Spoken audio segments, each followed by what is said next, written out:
Hey guys, it's Ted Bogert. Welcome back to the TED Show. I'm excited about this show. You know how much I love our veteran active military families and their families. We do Heroes Always Welcome on the TED Show here every week. And today we're going to talk about Veteran Transition Advocate Magazine with some old friends and a new friend. We have Eli Stepp, Annemarie Buonocore, and Dave Schiavone. Schiavone. I'm going to Schiavone. Schiavone. I love it. Eli has been on the show before talking about, and Annemarie as well, aviation. They are old friends of the show, and David is new. Anytime we can talk about veterans and giving back and advocacy, I'm a huge proponent, and obviously they are too. So, welcome to the three of you. How are you today? Good. Good, thank you. Good. Thank you. All right, so little introduction from each of you. I'm going to start with Eli.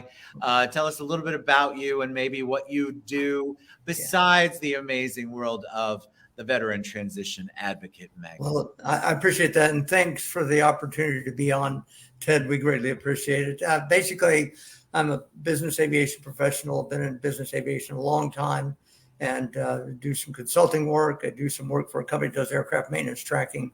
But today, we're here to talk about Veterans Transition Advocate magazine, which I am co-founder. So that's a little bit about me. I love it. All right. Annemarie, how about you?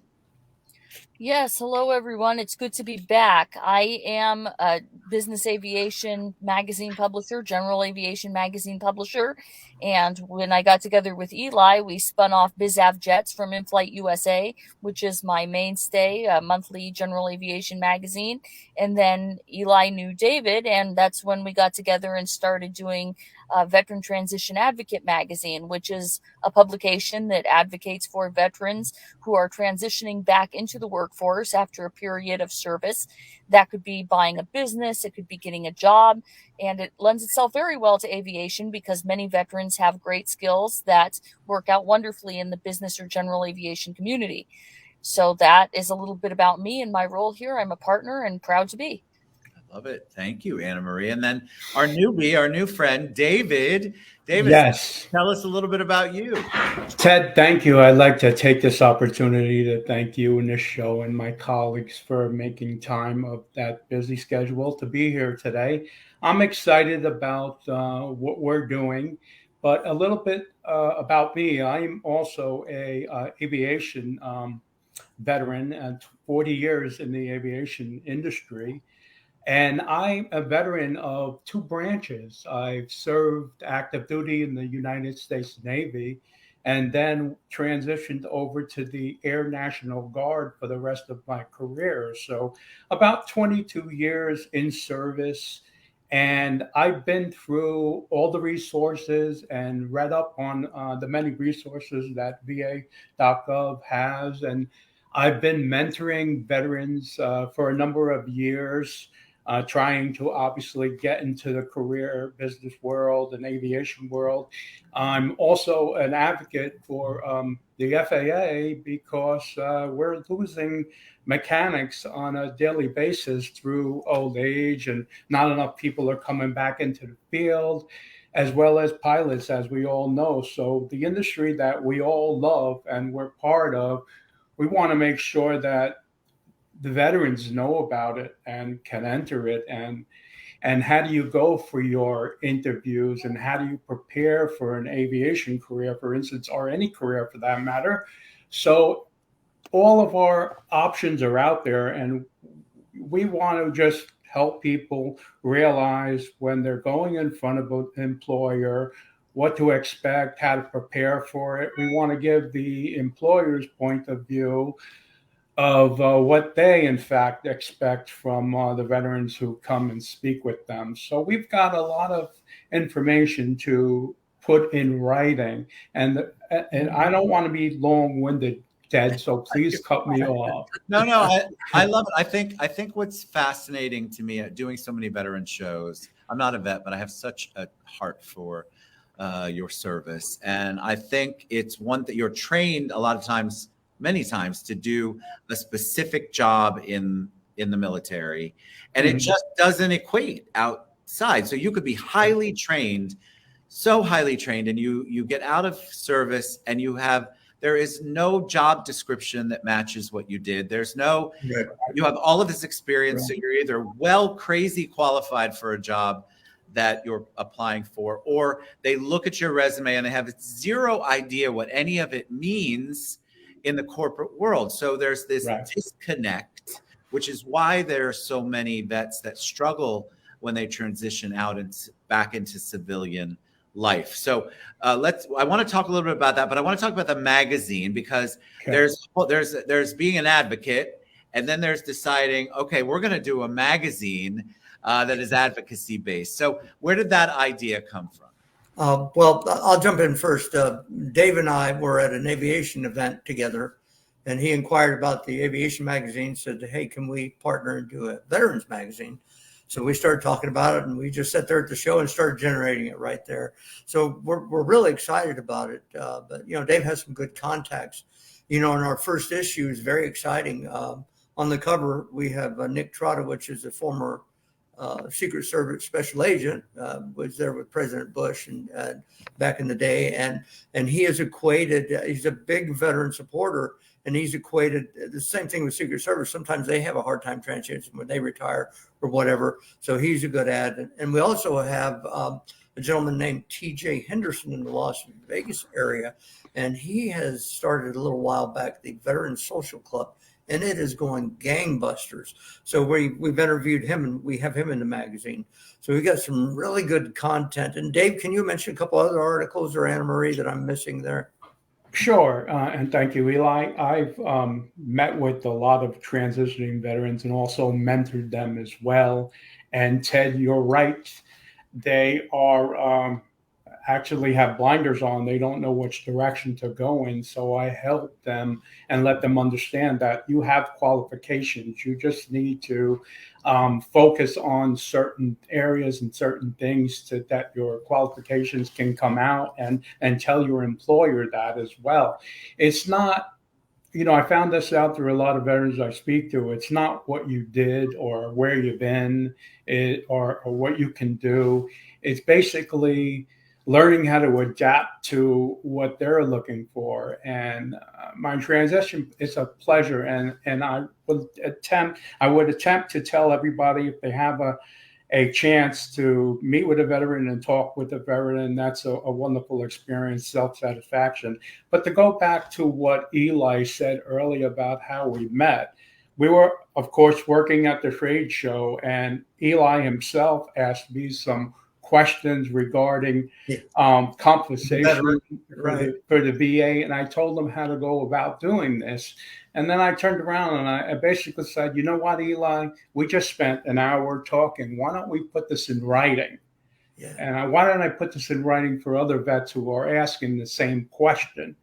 And I said, I know you know Annemarie, and I know you have another magazine. And I said, this would be perfect. And Eli said, what do you think? And I said, yes, I'm sure. And I can tell you why. What I've noticed was social media is blasting with information. But if you're out of that social media age group, you don't go to it. So the older transition veterans, they read still. And I mean, some younger people as well, but we want to make sure that they're seeing this in print, and they're seeing websites to go through that VA offers and so on. So I think that there is still a market for printing information, even though social media has taken on a lot of that, but not everybody's reading social media. So I thought it was a great idea to put something in writing and start a magazine. I'll mention something in print too. Recently, we've noticed some of the aviation magazines that stopped print have restarted printing.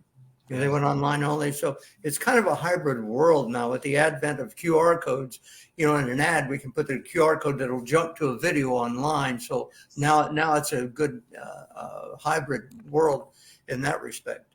Mm-hmm. And as a veteran, and I know Dave feels the same way, and Annemarie does as well, is we really have a passion to get this going. and really want veterans to benefit from the magazine. Because there's not like the va.gov is one, but Right. it's not like it's a centralized, easy thing, especially for local resources. Right. If you're struggling job wise or even mental health wise, there are so many things that there's so many other ancillary resources out there, and there's no conduit. There's no place where people can learn about those. It's a challenge when vets come on. We'll talk about what they're doing, and I'm always amazed because sometimes it's the first time I've ever heard that they're providing this service. They have this opportunity for vets, and unless we get the word out, there's no way they're going to hear about it because there's no central place. It sounds like the magazine is going to be a place where people can go to and use it as a resource, as an advocacy resource. Mm-hmm. That's the absolute goal. You're right. You formed it really well, Ted, when you said that. And we're so excited about this first issue coming out, which should be out. We're a little bit behind. We wanted it out in the spring. It looks like technically it'll still be spring, but it's also closer to summer. And I'll go ahead and just talk about it a little bit. We need to pay for printing, so we're really happy to accept an ad if somebody wants to. But also, if you submit content, we'll consider that, and we never require an ad to publish your article. So if you have an article or something like that, veteran background, we'll absolutely consider it for publication. So there's an outreach that many out there that are veterans have experience that they can put in writing. Whether it was a transitioning or, what they're having a hard time with or not having a hard time with. So we really want that type of content as well. Annemarie, is your role to rope these two in all the time, or how does that work? Yes, that's kind of what it's all about here, because I have the most magazine experience. They have the most industry experience. But I have been working in magazines for about 10 and a half, 11 years now. My family has been in magazine publishing for over 40 years. Wow. So being able to put this all together and focus on how aviation helps veterans is really important to me. So I've also done a lot of work with seniors. I understand where the older vets are coming from and how much they need a centralized print or digital publication where they could easily access it and find the resources. So my background is very much in general aviation publishing and helping people find the resources they need through publications. And I also have a senior magazine. So this is a perfect gap. It's a perfect way of bridging the gap between my aviation magazine experience and my senior magazine experience. So that's why I'm very proud to be here and very excited about getting this first issue out. It should be online within a week or two. It's exciting. I mean, I love the concept so much. I think I just had a meeting today, believe it or not, with a magazine publisher. And what we were talking about is how the hybrid, like you mentioned, Eli, everybody asks about digital, but in reality, most of us, my age anyway, that we like to touch something. I like to feel it and turn the pages. Yes, I can go to digital, and I'm very happy that it's available. But the touching of the magazine, people are re-engaging in that type of print publication. I agree. How can people get involved? What can people do? You mentioned ads before. So there are spots for people to buy ads. There's spots for people to do content. Let's talk. I mean, I'm always big about promoting the business side of it. So let's talk about that on the ad side, because that's money generated so that you can continue to provide the resource for the veterans. Well, we really appreciate the opportunity to mention that. We're offering full page ads on this first issue about 70% off.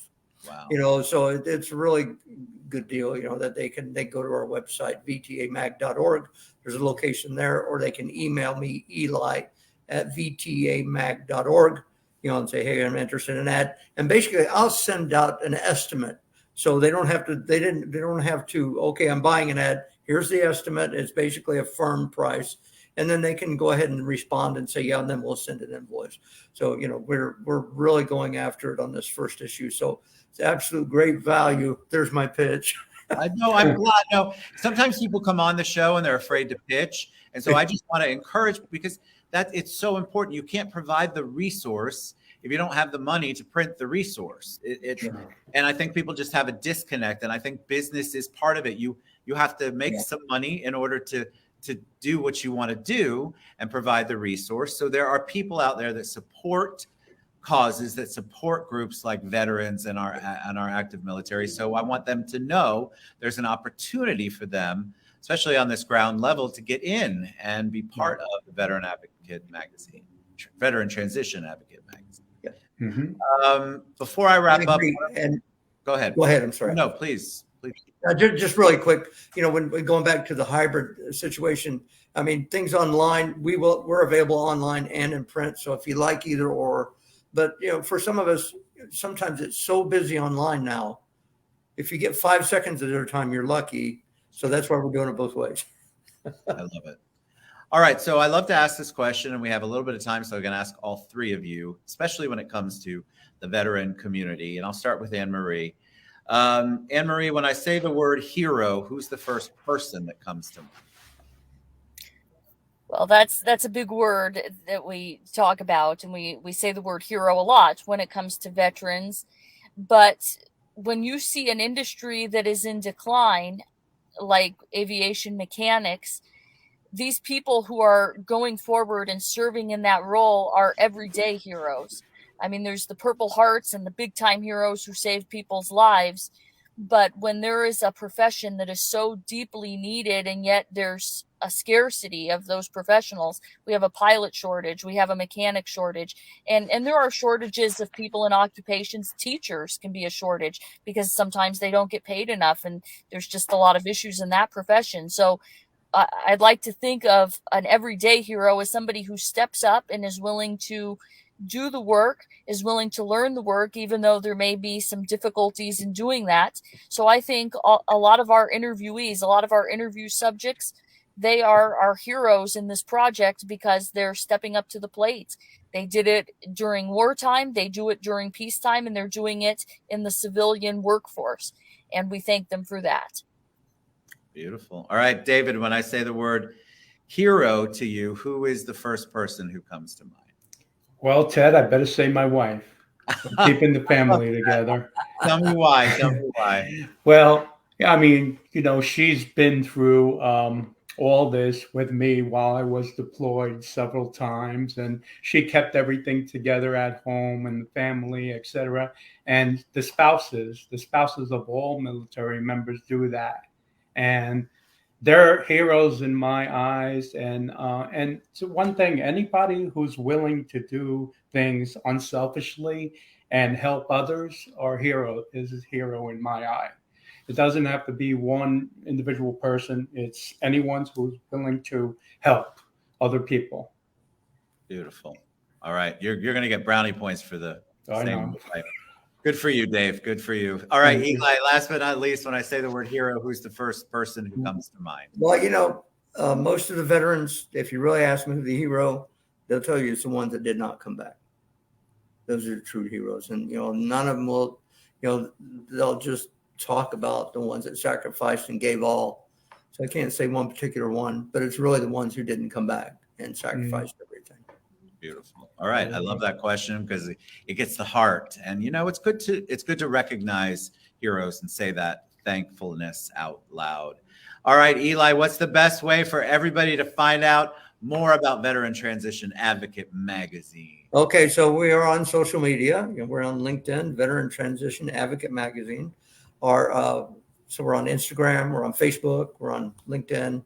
I may be forgetting one. On Twitter, we're on Twitter. So many. And also vtamag.org, not .com, but .org, vtamag.org. And we've got a questionnaire area where they can, type in, and it sends it to us automatically. And we would love anybody to just ask questions, submit content, or obviously if they're interested in an ad. I love it. All right, Eli, Annemarie, David, thank you guys so much.